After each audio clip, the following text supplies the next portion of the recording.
What's going on, guys, and welcome back to another video on Juniper Rising, and today we're going to be discussing what the best weapons to use in Destiny 2 are right now. Now, for those of you who are watching this video, and for those of you who are familiar with the videos I've made previously, this is kind of a reboot of a series that a lot of people used to watch on my channel, and that is the Guardian Update series, but I'm changing the name to the best weapons in Destiny right now. It's still going to be a monthly to bi-monthly series depending on how much my character has improved, but this is the first episode since the launch of Forsaken, so I thought, you know what, I'm going to change the name of the series, something that's a little more descriptive as to what I'm actually going to be talking about, because that's really all I really did in the Guardian Update series was talk about the best weapons to use right now. So anyways, without further ado, let's go into my character. So I am currently sitting at a 521 max light. I know it says 520 right now, but these are kind of the weapons that I think are the best, some of the best weapons in Destiny 2. So let's start off with probably one of the more obvious primaries to go with, and that's Ace of Spades. Ace of Spades has been incredible so far. I think that here's the ornament you get for pre-ordering the game. I think it looks cool, but honestly, I like the classic version of it a little better. I think it's a little more iconic than this version, but this version is really cool. So basically what this gun is really good at is, well, it was in Destiny 1, but its intrinsic perk wasn't as powerful, and at first I was kind of meh about this weapon, especially since there are things like Better Devils, and honestly, Better Devils almost look like a better gun than Ace of Spades. So if we look at the specs of Better Devils, we see that, well, Ace of Spades has better range, which in my opinion is kind of meh when it comes to hand cannons. I know a lot of people use hand cannons as ranged weapons, and I heavily underestimated how much the range would be. The main thing I was looking at was the impact. The impact was the same, but the only thing that Better Devils is better at is reload speed, which isn't quite as important because the magazine is 13 in Ace of Spades instead of 10 on Better Devils. But for a while I was like, you know what, Better Devils I thought was the king in the Crucible.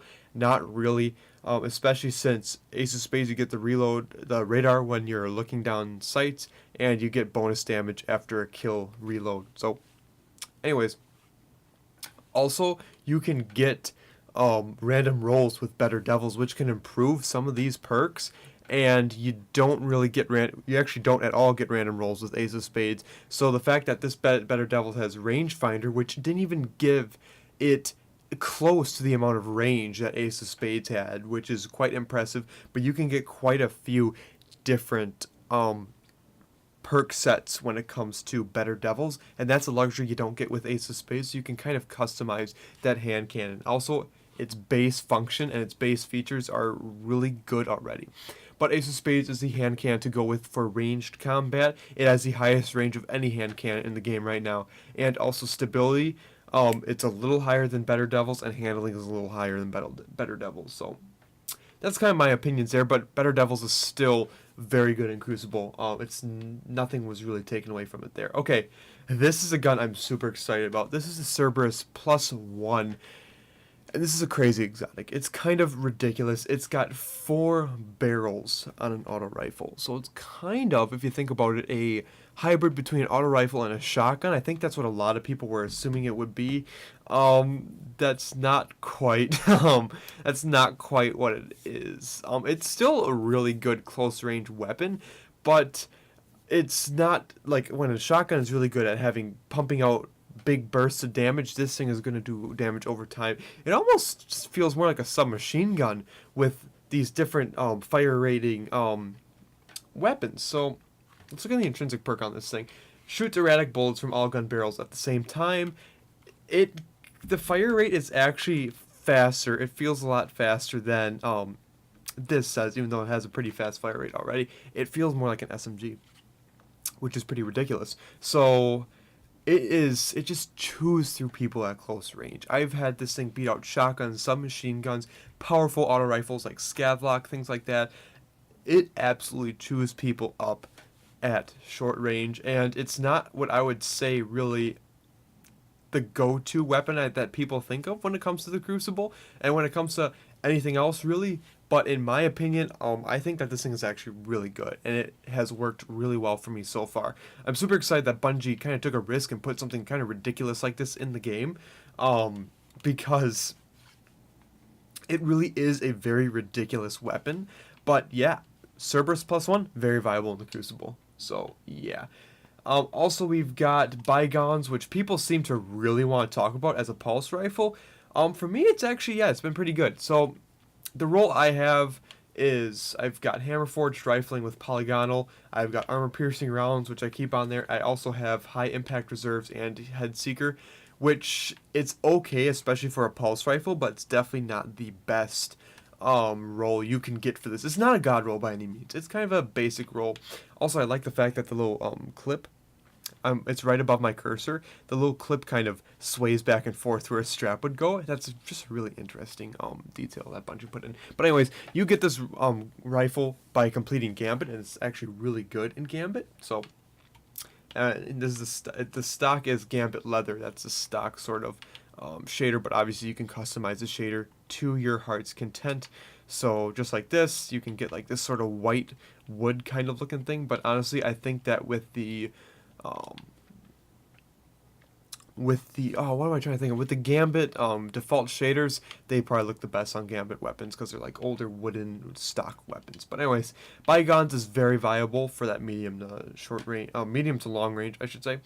And last thing I'm going to talk about is Shepherd's Watch, which is a primary sniper that I absolutely adore. I haven't infused this thing in a while, but I'm planning on infusing it very shortly. Once I get a sort of a primary type weapon in my energy slot that I really like. But Shepherd's Watch, honestly, I love this gun. It's a really great sniper. You would have seen this in my previous videos. I've been using this thing quite a bit. So here's the roll I've got.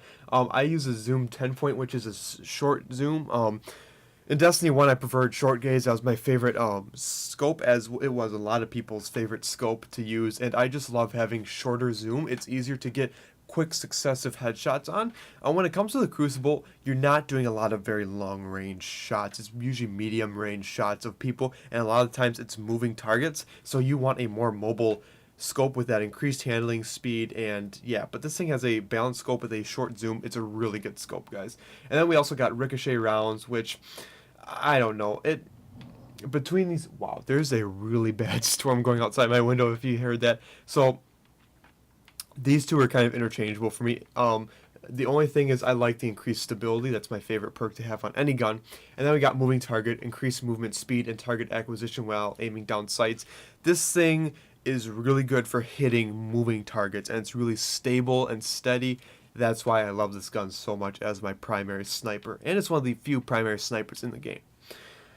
Alright, let's move on to the energy slot. We've got things like Graviton Lance, obviously, but I'm going to talk about this Badlander.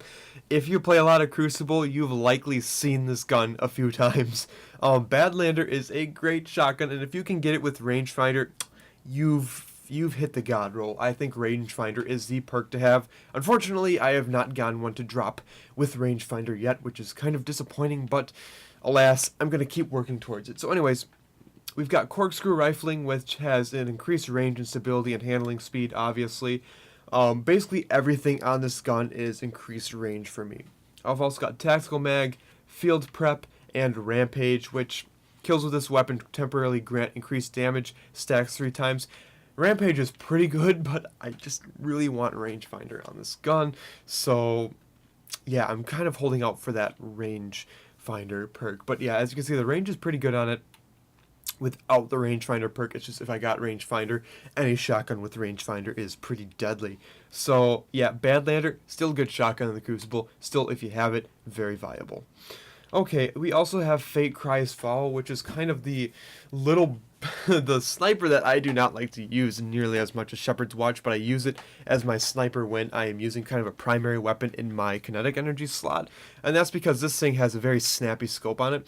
So I have the wrong scope on this thing for some reason. I don't know why. Again, I've got the zoom 10-point scope, that short zoom. I'm going to put this on pretty much all my snipers. I don't use this thing very often anyways. We've got light mag, which has improved reload and range. You don't really want that. I like this when faster reloads when the magazine is empty. That's my personal preference. We've got snapshot sights. Very much, it's very awesome. This I think this perk comes with the gun automatically usually. So I really like having the quick, snappy scope. And then we've got Ambitious Assassin overflows the magazine based on the number of rapid kills before reloading. It's very situational, not really that big of a deal. So that's kind of my Fate Cries fault. I'm pretty mad about this gun, to be honest with you. So yeah. Alright, let's move on to the heavy weapon slot. Now, you'll probably notice that there's a gun in here that I should have, but I don't have equipped right now, and that is Sleeper Simulant. If you don't have Sleeper Simulant, get it. I think everyone knows that. But other than that, we've got Edge Transit, which is probably the best grenade launcher in the game right now. This one has Rangefinder, which is okay. We got, actually, I was going to put this on too. I should have prepared my guns a little better than this guy. Sorry about that. So here's here's how I got to drop. We've got confined launch. This weapon's launch parameters are particularly stable, which means it's got really good stability, a really big blast radius, and decreased projectile speed.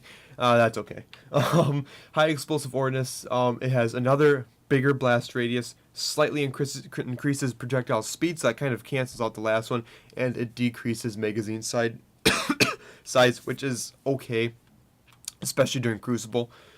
And then we got a rangefinder. You guys know what rangefinder does. An ambitious assassin. So overflow kills. Grant the next magazine more grenades in the tube.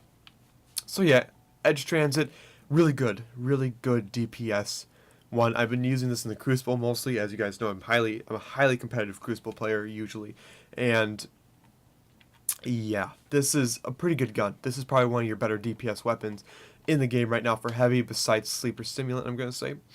Other things, the only other heavy weapon I want to talk about is Bad Omens, which is a really nice rocket launcher that I have yet to really play with. This is a new one that I just got to drop. And it's got hard launch, linear compensator, alloy casing, high velocity rounds, tracking module, and kill clip. Bad Omens is just a really good all-around shotgun. It's got a very high velocity, so it's a very quick rocket out of the chamber, which is really nice. So I would suggest that this is another gun. Do not dismantle this thing if you get it to drop. This is pretty much, yeah, that's what you want for heavies, is those three. So Edge Transit, Bad Omens, and Sleeper Simulant. Those are the three kings right now. Okay. I forgot to talk about Graviton Lance. Graviton Lance is still okay, but it's definitely not the king anymore. And I think that's what a lot of people are wondering, is this gun still viable? I'd say it's okay. It's still pretty good, but it's not as good as it was prior to Forsaken the month before. So, anyways, that's kind of the guns I've been using lately. I definitely prefer to have a sniper, but right now with the snipers I've gotten to drop, I haven't been able to really do a lot of sniping in the Crucible. So, yeah, those are pretty much the guns I would be recommending for you to use this month. So, anyways, until next time, this is Juniper, signing out. See you in the next one, guys.